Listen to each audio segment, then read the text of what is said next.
Olá, Lene, tudo bem? Tá ao vivo. Opa, e aí? Maravilha. Me atrapalhei um pouquinho porque estava respondendo coisas e tal por causa do debate da Globo News e já estou de volta aqui. Vamos lá, na boa. É isso aí. Não, o seu debate na Globo News está repercutindo. O pessoal Tá, está fazendo matéria na fórum aí, entendeu? foi. Até estava vendo aqui, Foi. ó. Quer ver a manchete que o pessoal vai colocar? Acabei de Ah, ver aqui, ó. Achei legal. Ah, mas já perdi muita coisa. Aqui, ó. Ah, já perdi, desculpe. Depois eu vejo aqui. Mas deixa eu colocar aqui um print que eu pedi do debate na Globo News, que eu quero só para perguntar para você como é que foi. Coloca aí, por favor, Gui, o print aí do debate do Lênio com. Tá aí, o debate, está repercutindo bastante. Como é que foi esse. Como é que foi debater com o Dallagnol, cara a cara? Lênio, fala pra gente. pois é. O, o- Essa era uma. Eu tenho uma cisma, né? Nós temos, por várias questões, já fizemos discussões na rede social. E e eu fiquei impressionado como, eh, como que o Dallagnol, faz a sua versão, né, impressionante a versão que ele constrói. Ele é quase patológico isso, porque ou é patológico. Cara, Miguel, ele acredita numa versão da realidade, e ele vive ela. Quer dizer, essas crenças das pessoas. Agora, teve uma pesquisa nos Estados Unidos, um sujeito foi pesquisar para saber como algumas pessoas elas criam um mundo paralelo e acreditam.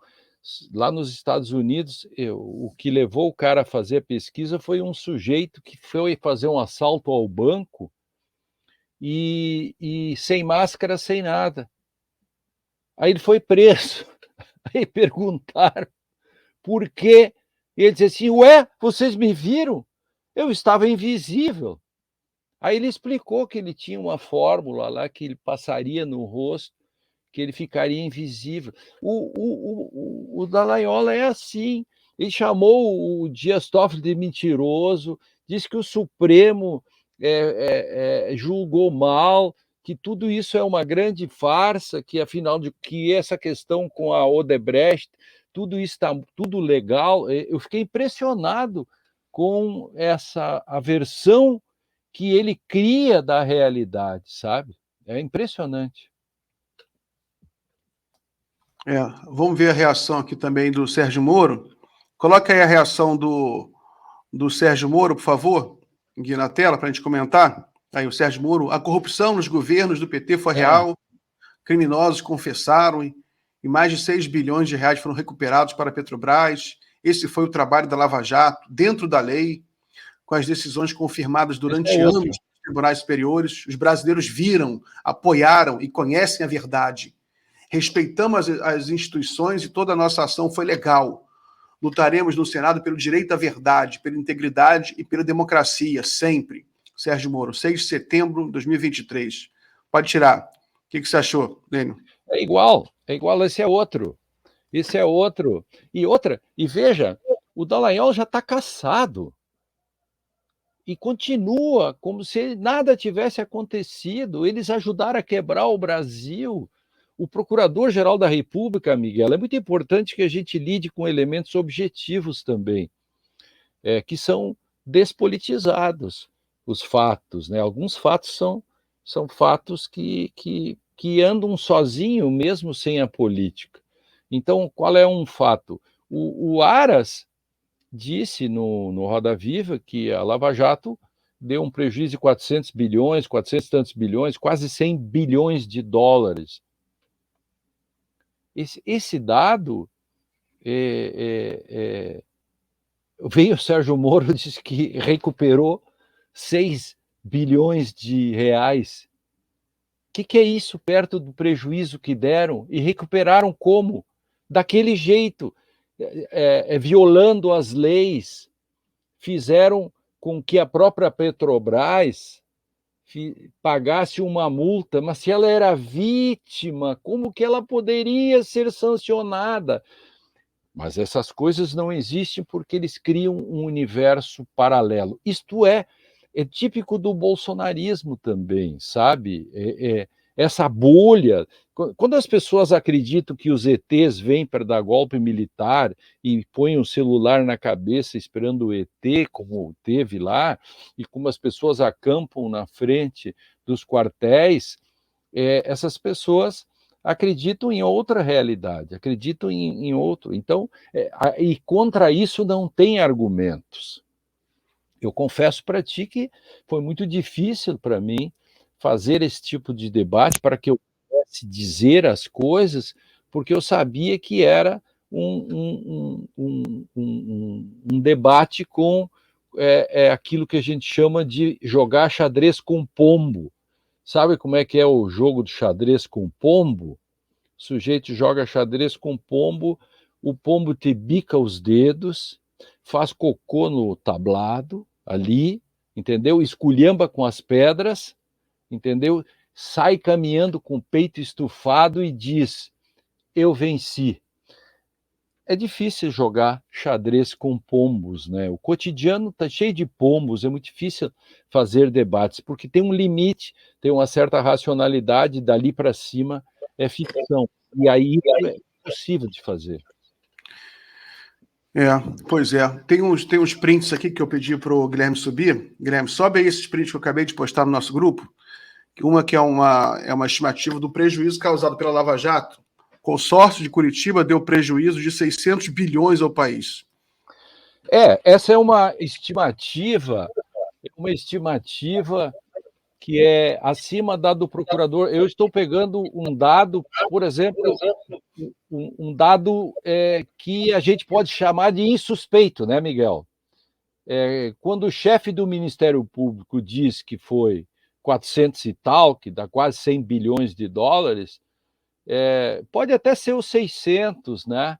Mas, digamos assim, se o próprio chefe do Ministério Público diz, quem somos nós, Miguel e eu, para dizer que não, né? Não estou nem contestando o dado que você trouxe, não. Estou só mencionando que... Pela dimensão, a grandeza, né? A magnitude, né? Foi muito grande. Até porque é difícil mensurar esse tipo de coisa. É difícil. Muito difícil. Agora, o que nós podemos dizer, e eu disse hoje lá, nós não aprendemos nada com os países desenvolvidos que, por exemplo, quando vão fazer o combate à corrupção, eles não quebram as empresas. Mas aí tem o truque, né? O Sérgio Moro e companhia, eles quebraram as empresas porque misturaram a figura dos donos, etc., com a própria empresa, e depois o Sérgio Moro foi lá trabalhar na Álvares e Marshall. Esse é o ponto. Para cuidar. Aliás, esse assunto desapareceu, né? Você notou que ninguém mais está falando disso? Vai voltar, porque a determinação do STF, ele distribuiu a ordem de investigação para praticamente todos os órgãos federais envolvidos de alguma maneira, inclusive o Ministério das Relações Exteriores, porque o que eles fizeram, o acordo que eles fizeram com o Departamento de Justiça dos Estados Unidos, aquilo foi indecente. Eu estava falando aqui, o fundo Dallagnol, que o Dallagnol tentou montar, né, aquele fundo em Curitiba, eu acho que você sabe muito bem que o Brasil tem um histórico de muito picareta, já passou pelo Brasil, né? Muitos picaretas. Só que é difícil achar um picareta do nível desses aí, montar um fundo com dinheiro roubado da Petrobras para eles controlarem. E com um discurso e uma lábia, sabe? Uma lábia para sustentar as teses. Por quê? Porque eles... Olha o que o Moro acabou de falar, porque foi roubado. A tese é de que, de fato, houve o roubo, e para eles é uma premissa. de que houve o dinheiro público roubado, etc. E, portanto, a partir disso, tudo se justificaria, né? E Mas aí, esses números eles inventam, esses 6 claro, bilhões do Petrobras, aí eles sabem, a gente acompanhou de perto. O que eles fizeram? Eles extorquiram as empresas claro, claro. E por para. isso que são nulos. Por isso Exato. que os acordos são nulos, exatamente. Esses números que eles usam são todos manipulados, né? Esses prejuízos. Houve corrupção, só que o prejuízo que eles produziram foi infinitamente maior. Tem até outro print aí que eu pedi para o Guilherme subir sobre destruição de emprego, que também é difícil calcular, né? Mas enfim, é um órgão importante, que é o DIEESE, que calculou, se eu não me engano, essa matéria, essa estimativa é até 2000 e a matéria é de 2021, só que, se eu bem me lembro, é o número de emprego destruído até 2000, não sei se é 2019, 2018, mas é 4,4 milhões de empregos destruídos. Também é difícil calcular isso, mas enfim, é muito emprego destruído. Eu sou do Rio de Janeiro, pode tirar. Rio de Janeiro, Lênio, no Rio de Janeiro, eles destruíram o estado do Rio de Janeiro. Eles Claro. destruíram, porque o Estado foi montado em cima de um projeto de desenvolvimento que era centrado no petróleo, por razões óbvias. Claro. 80% do petróleo é produzido no Rio de Janeiro. Então, o governo federal, o governo do Estado, as autoridades fluminenses, de forma geral, não, beleza, a gente tem petróleo, vamos montar uma estratégia para se desenvolver a partir do petróleo. Nada demais aí. Aí começou a construir a refinaria da Comperj, que era o hub. A Comperj seria o hub do projeto de desenvolvimento. Né? Porque ao redor da Comperj seria construído um cinturão industrial. Né? Claro. Aí que estaria um projeto de reindustrialização do Brasil e do estado do Rio de Janeiro. E a primeira coisa, quando começa a Lava Jato, eles suspendem a Comperj e suspendem todas as obras de refinaria no país, todas. E o Moro ia dar palestra no Brasil todo, palestras cujo ingresso era R$ 1.600 o ingresso. Quero saber onde estão essas pessoas que pagaram R$ 1.600 para uma palestra do Moro, em que ele falava que o Brasil não precisava de refinaria. Moro falava isso. Claro. E vejam, por exemplo, como que se transformou a questão da compra e venda de petróleo, vendendo petróleo daqui e para refinar e depois comprar de volta. E veja aqui também no Rio Grande do Sul, Miguel, o Porto de Rio Grande, a dramaticidade, as pessoas que compraram, as pessoas tinham as economias e compraram, por exemplo, carroça, cachorro, uma caminhoneta para vender cachorro quente, o outro botou uma pensão, as pessoas botaram bares, as pessoas colocaram. Aí veio a Lava Jato e tudo se transformou em pó. O Rio de Janeiro é o maior exemplo, eu reconheço. Agora, o Rio Grande do Sul, com o Porto de Rio Grande, né? E depois as refinarias, Abreu e Lima e todas essas questões, que tudo isto ficou parado. E aí você pega. Tem coisas muito dramáticas nisso, que é a quebra da indústria pesada brasileira em termos com a sua relação com o mundo, porque a própria Odebrecht, tinha 550 diretorias, cara, olha o tamanho que era isso, estava no mundo todo. Aí você, o que faz?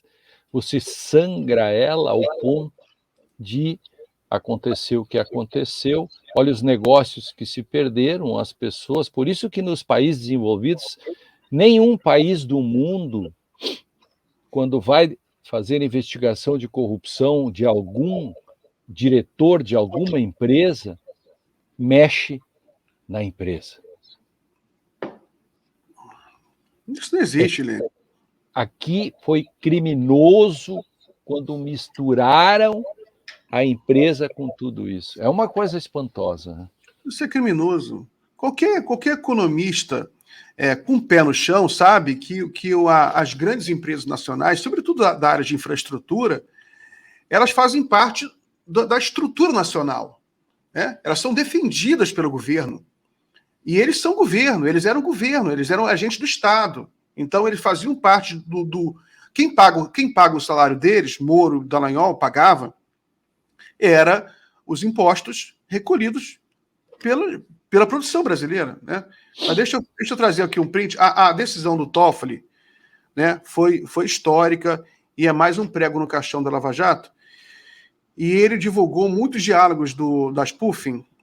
E essa spoofing é tanto diálogo, cada um mais absurdo que o outro, que a gente até não perde um pouco a noção de o que é inédito, o que já foi publicado, que é muita coisa. Mas eu separei aqui diálogos que estão lá na decisão do Toffoli. Vou trazer aqui para a tela. Coloca aí, por favor, Gui, para a gente comentar. Aqui, ó. Esse é um dos que o Toffoli colocou.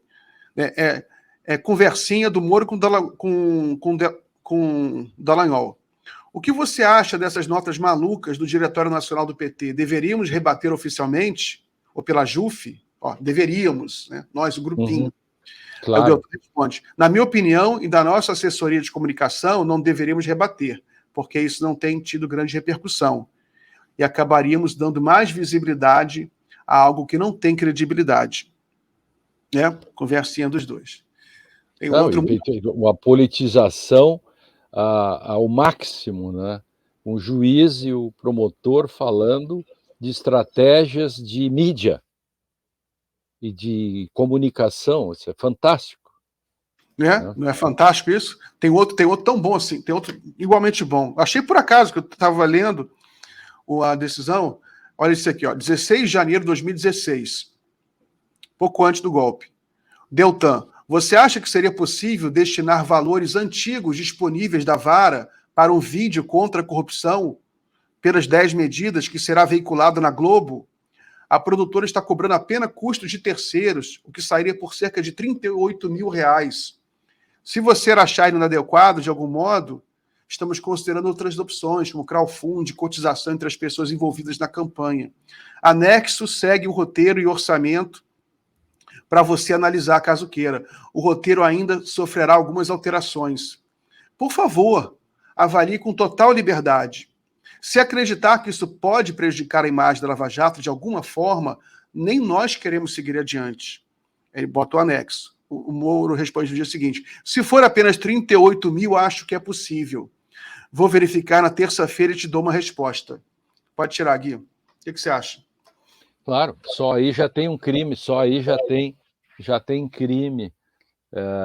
E essas coisas tem que ter uma resposta institucional. Eu diria assim para ti, Miguel, e para os nossos telespectadores, que a decisão do Toffoli ela vale mais pelo seu simbólico, porque ela levanta essas coisas que estavam meio paradas e ela insta as autoridades, veja a parte final da decisão, digamos assim, não quero fazer divisão entre político e jurídico, né?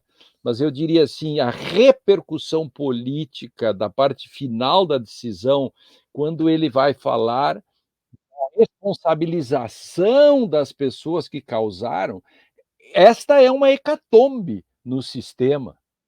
Por quê? Porque vem aí ações contra Dallagnol e companhia. A decisão ele distribui para os órgãos federais, e entre eles também o Conselho Nacional do Ministério Público e o Conselho Nacional de Justiça. Isso. O que você acha que vai acontecer agora?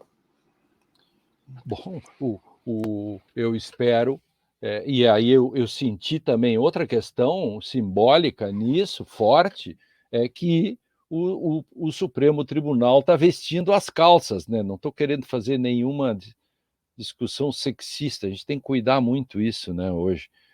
Vestir as calças, eu quero aqui dizer no sentido de que o STF está dizendo, olha aqui, ó, até agora nem a nossa decisão tal e tal foi cumprida, portanto eu dou 10 dias. Isso é muito importante, 2 ou 3 vezes ele dá prazo de 10 dias. Isto, Miguel, é muito importante, a gente tem que ler essas decisões nas entrelinhas também. quando o ministro do Supremo diz, olha aqui, ó, em 10 dias eu quero ver isso na minha mesa.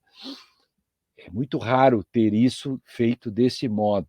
E por isso que essa decisão ela é muito mais importante do que parece. E será que essa decisão, como você acha que ela vai repercutir na comunidade acadêmica? Você é professor, lida sempre, conhece muitos professores e alunos. Porque sempre me falam, também tem muitos amigos, professores de direito, ele fala que tem muito conservadorismo ainda, muitos defensores da Lava Jato. Como é que você acha que repercute? Você acha que eles vão ficar do lado do Moro e do Dallagnol ainda? Ou você acha que isso já causa alguma mudança? Não muda nada. Não muda nada. Há uma coisa maior do que o bolsonarismo e o Bolsonaro. É uma coisa que se pode chamar de um certo... É o imaginário lavajatista, né? Que é uma coisa difusa, mas que se impregnou nas pessoas. Então, pode acontecer o que quiser, você pode prender Dallagnol, e Dallagnol será visto como injustiçado. Você pode tirar o mandato do Sérgio Moro, prendê-lo, fazê-lo pagar prejuízos, e ele continuará sendo visto como injustiçado.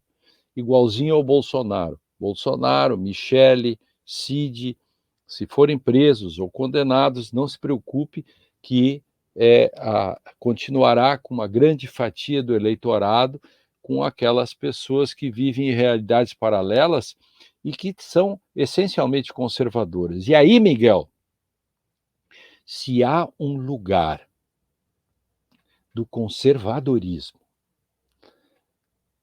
do reacionarismo, é o mundo do direito.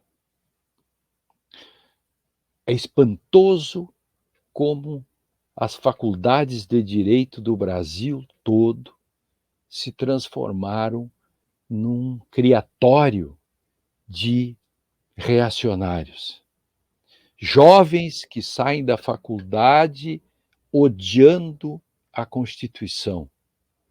Professores em sala de aula, e eu tenho muitos exemplos e eu recebo muitas notícias de professores que dizem que a Constituição tem direitos demais e que as garantias têm que ser modificadas, que o Brasil tem direitos demais e que a Constituição protege bandidos.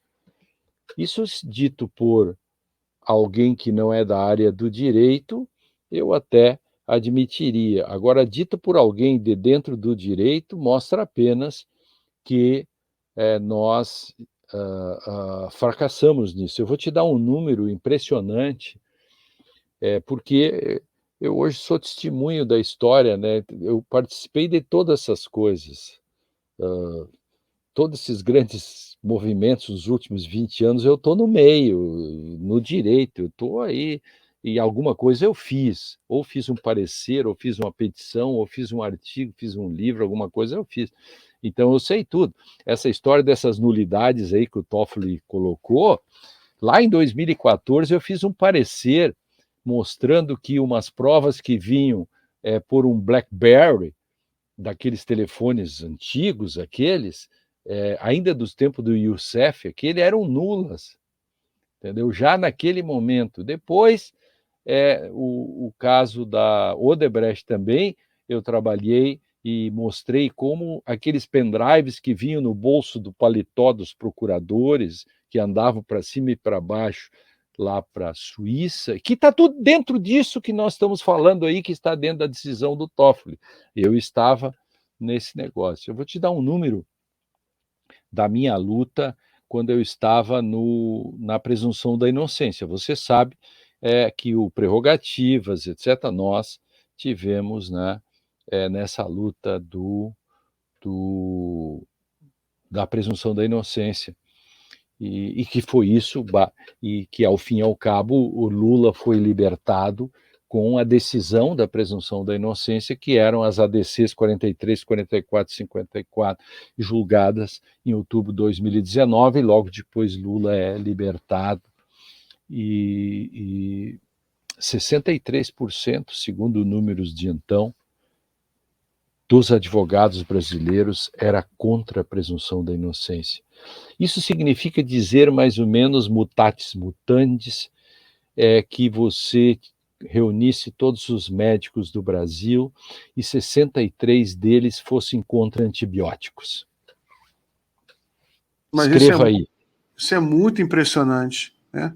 Escreva aí. Essa comparação, porque garantias no direito são como antibióticos na medicina. Se você visse médico sendo contra antibióticos, você diria o mundo acabou, pois no direito você vai dizer o mundo acabou quando os advogados são contra garantias. Isso é muito preocupante, muito preocupante. Você acha que alguma coisa está mudando? Você acha que o próprio processo político, né? Até você sempre menciona a questão da luta epistemológica, né? O conceitual. Com constrangimento epistemológico. Constrangimento epistemológico. Você acha que esse tipo de coisa não vai mudando, né, a cultura política, não vai mudando, criando uma massa crítica?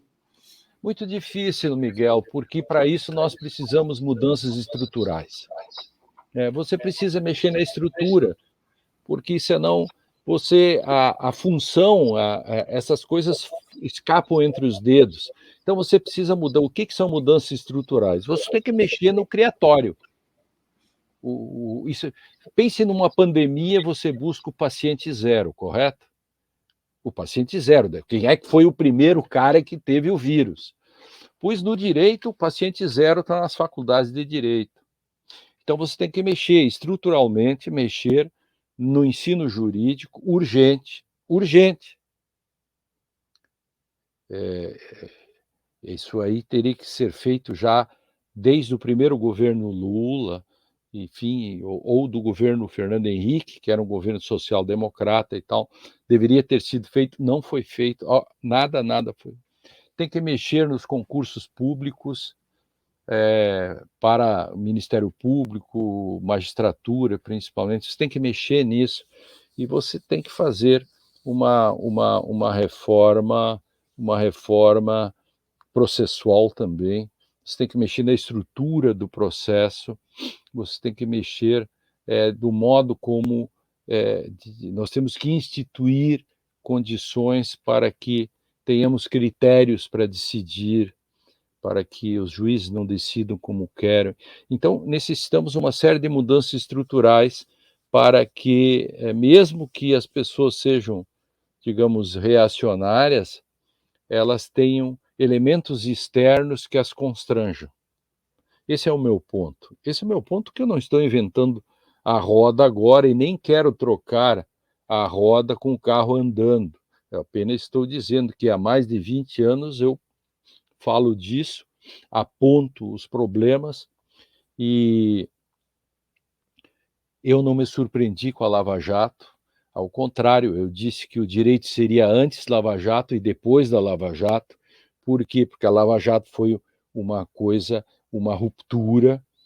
Pouca gente se deu conta disso no início, por isso que pouca gente foi contra a Lava Jato. Por isso que o Pedro Serrano e eu e o Prerrogativas, enfim, fomos os primeiros a ser contra, porque a gente enxergou mais longe, mas não porque a gente começou do zero, nós inventamos a pólvora, é porque lá atrás a gente já sabia. Então, quem vê chover na cabeceira da serra, Miguel, não se surpreende com a enchente lá embaixo. Nós estávamos na serra quando chovia forte e víamos que embaixo, que não tinha barragens, não tinha nada, inundaria a cidade. A cidade foi inundada, porque há muito tempo chovia na serra. As pessoas não se deram conta. Lênio, muita gente se pergunta o que mudou, né? É a pergunta que o pessoal vem fazendo sempre aqui no chat e também nas redes sociais. Porque, por exemplo, o Toffoli, o ministro Dias Toffoli, ele era um dos mais lavajatistas, e todos os ministros, né, a maioria dos ministros eram profundamente engajados na Lava Jato, participavam, inclusive na mídia, defendendo a Lava Jato, chancelavam. O que mudou, na sua opinião? Na verdade, não mudou muito. Acontece que eu chamo isso de adaptação darwiniana do sistema. Quer dizer, o ecossistema social, ele produz demandas. Então, num primeiro momento, o Supremo Tribunal, ele vitaminou a Lava Jato. Ele deu força para a Lava Jato. Há questões bem simbólicas, assim, vou te dar 3 questões simbólicas do Supremo, tá? A primeira foi a decisão do Teori Zavascki, que foi contestada pelo Sérgio Moro, e o Sérgio Moro ganhou a disputa quando o Teori mandou soltar pessoas e Sérgio Moro não acatou a decisão. Ali foi um marco. Segundo, quando o Supremo mudou sua jurisprudência para vitaminar a Lava Jato para que se tivesse prisão imediata, pudesse se prender imediatamente, a questão da presunção da inocência. E a terceira questão, foi a questão do Supremo aceitar ou decidir daquele jeito, com aquele Twitter do general e tudo, negar o habeas corpus por Lula. Esses 3 elementos são muito importantes para examinarmos, entendermos o Supremo. Aí você me pergunta, sim, mas e por que o Supremo mudou? Porque o Supremo se deu conta de que ele seria a próxima vítima desse sistema todo, e quase foi. E aí ele se deu conta e mudou. Então foi uma adaptação darwiniana. O Supremo se deu conta e aí se virou. E aí começou a inclusive, mostrar por que ele virou e mudou de opinião, e a decisão essa do Toffoli é, digamos, simbolicamente um outdoor para dizer, olha aqui, ó, o Supremo agora está dizendo que você não pode cometer crimes para combater crimes. Você não pode cometer crimes para combater crimes. É o recado contra a Lava Jato. Então, isso é muito importante. Acho que o Supremo, não tardiamente, porque foi oportuno, porque sem o Supremo não teríamos tido, digamos, a garantia da eleição e o modo como o Xandão tocou a eleição e defendeu a questão do voto eletrônico, urna eletrônica, contra essa chantagem que queriam fazer. Isto são elementos importantes. O Supremo, digamos, salva a democracia depois de um certo tempo, né? Mas ainda bem que salvou. Então, eu quero fazer aqui uma análise de fins e não análise de meios, né? Pelo resultado, nós sobrevivemos.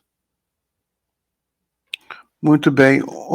Lênio, olha a repercussão da sua entrevista, do seu debate lá no Globo News com o Dallagnol. Está aí, ó, publicado no Twitter, agora não é Twitter, agora é X, né? Da Globo News. Lênio Streck, o bom seria se a própria Lava Jato tivesse certa autocrítica e viesse à nação para dizer, olha, nós fizemos errado, nós do Ministério Público não fomos imparciais, nós falhamos. Isso seria um gesto de grandeza que se espera do Deltan. As maiores cabeças pensantes do Brasil veem um fato. Aí o Deltan chega e diz que isso não existe, mas por quê? Porque eu não quero que exista. Você lembra o que o Deltan respondeu aí? Nem me lembro, mas eu acho que a Globo News pegou bem, viu? Pegou bem. É bom, tá boa essa inserção aí. Eu gostei, não sei o que você achou. Bom, né? Achei, tá ótimo. Isso aqui é fantástico. Quanto mais repercutir, quanto mais isso aí, mais meios de comunicação. Eu separei aqui também Por exemplo, para você ver como é que está a capa do Globo agora, eu acho interessante para a gente ver como é que está repercutindo essa coisa toda, né? Isso tem um impacto muito grande, porque a Lava Jato ela foi feita em cima de uma aliança que ela tinha com a mídia. E essa aliança, em algum momento, também foi quebrada. Aqui, essa é a capa do Globo agora. Tá ótimo. Provas em sacolas de mercado, isso é genial. Tá ótimo isso. Falhas na investigação, diálogos com a FBI, provas em sacolas de mercado. Eu não li essa notícia ainda. Toffoli cita a conduta de procuradores da Lava Jato. Ministro anula provas do acordo de leniência da Odebrecht, diz que prisão de Lula foi armação. Aí embaixo tem outra notícia aqui. A AGU cria força-tarefa para investigar Sérgio Moro. Esse é o fato político da parte final da decisão que eu te falei. E procuradores da Lava Jato. Moro reage. Corrupção do PT foi real. Decisão de Dias Toffoli sobre Lula e Odebrecht. Entenda as 5 ordens e as possíveis consequências. O que eu vi só a Malu Gaspar aqui, que está chiando um pouquinho, reclamando. Decisão de Toffoli ignorou os sindicantes da PGR de áreas que isentou o Lava Jato. Depois eu tenho que ler isso para ver o que a Malu... Eu também quero ver, porque tem coisas que a gente não sabe e fica sabendo hoje, né? Muita coisa. É porque eles estão divulgando isso. Eu vi que o Daniel está divulgando essa matéria da Malu Gaspar aí, mas ficar também usando muito áreas, né? É complicado. Eu tenho que ver essa. Eu desconhecia isso, né? Bom, aliás, a gente vai ficar sabendo de muito mais coisas agora, né? É isso, meu camarada. Eu tenho que. Daqui a pouco eu tenho uma coisa, um outro. Tá bom, Lênin, tá bom. Muito obrigado aí pela participação, pela conversa aí com a gente. Muito bom. A gente vai fazer um corte especial aí da sua participação. Parabéns pelo debate também. Aqui, ó, espera só ler um superchat aqui que eu cita você. Miguel, por que o Lênin não é cotado para o STF? O mandato de 7 anos não está de bom tamanho? Tem alguma coisa que possamos fazer? O que os juristas mais à esquerda não plantam notinhas na imprensa, como outros fazem? Eu fui cotado várias vezes no início, estava o Pedro e eu cotados, mas isso morreu depois porque o governo decidiu tomar outro rumo nessa discussão. O Lula já tinha o seu preferido, que ele acabou nomeando, que é o Zanin, e para a segunda vaga começou a discussão sobre tem que ser uma mulher ou um negro, ou nesse sentido, né, a questão identitária, e aí nós ficamos para fora. Eu falei com o Pedro semana passada, e o Pedro disse, olha, nós definitivamente fomos esquecidos, e fomos esquecidos pela esquerda também. Fomos esquecidos pelos meios de comunicação da esquerda, fomos esquecidos pelos blogs, sites, pelos jornais mais à esquerda, nós fomos esquecidos. Eu queria